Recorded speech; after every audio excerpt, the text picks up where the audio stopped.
پتہ ہے کیا، ایک وقت انسان کی زندگی میں ایسا آتا ہے کہ وہ یہ سوچتا ہے کہ میں نے بہت بار دعا مانگی لیکن اللہ نے میری دعائیں قبول نہیں کی، میں کیا کروں؟ اللہ تعالیٰ قرآن کریم میں فرماتے ہیں، ہو سکتا ہے تمہیں کوئی چیز بری لگ رہی ہو لیکن تمہارے لیے وہ بہتر ہو، اور وہ ہو سکتا ہے تمہیں کوئی چیز اچھی لگ رہی ہو لیکن وہ تمہارے لیے بہت بری ہو۔ اللہ بہتر جانتا ہے، تم نہیں جانتے۔ یہ جو جملے ہیں نا، چلو جو ہوا بہتر ہوگا، چلو جو ہوگا بہتر ہوگا، جتنے میں کر سکتے ہو اتنے میں کیا کرو، باقی اللہ سنبھال لے گا، اور اللہ ہی سنبھالتا ہے۔ یہ وہ جملے ہیں جو انسان کو بہادر بناتے ہیں، جو مشکلات کو سہنے کا دم دیتے ہیں، جو چیلنجز کو ایکسیپٹ کرنے کی بہادری دیتے ہیں، جو رسک لینے پر انسان کو موٹیویٹ کرتے ہیں کہ بھائی اٹھو، قدم بڑھاؤ، کوئی مسئلے کی بات ہی نہیں۔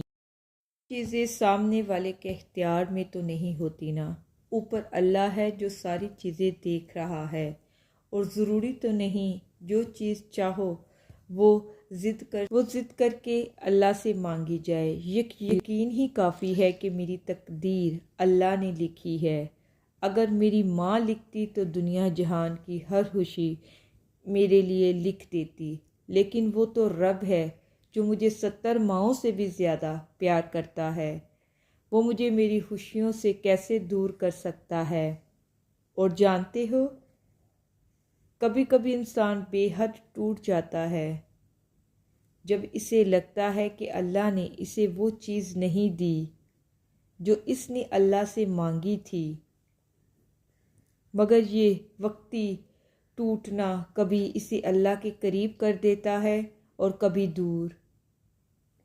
لیکن وہ رب انسان کو یہ احساس دلاتا ہے کہ اے میرے بندے، تیرے حق میں میرا فیصلہ تیری چاہتوں سے بہتر ہے، اور جو فیصلہ میرا رب کرتا ہے، یقین مانو عرش سے فرش تک، وہی بہترین ہوتا ہے۔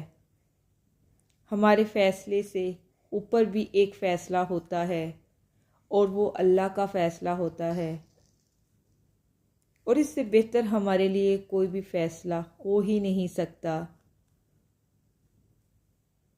اس لیے اپنے اللہ پر یقین رکھیں، اسی میں ہماری بہتری ہے۔ اسی لیے ہمیں اپنے ذہن میں کسی قسم کا کوئی وسوسہ نہیں لانا چاہیے۔ ایسے وسوسے آنے سے ہمارا ایمان کمزور ہوتا ہے، اور ہمیں اپنے رب سے بہت سی دعائیں مانگنی چاہیے، اور جو ہمارے حق میں بہتر ہوگی وہ دعا ضرور قبول ہوگی انشاءاللہ۔